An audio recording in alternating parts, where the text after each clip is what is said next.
Hi, teacher. Good morning. My name is John Edward Marin. This is my presentation, the activity 3.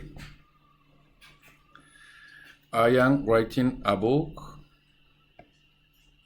I am watching the football game on TV. I am building a house. I am driving my car. I am mowing the lawn in my yard. I am painting my car.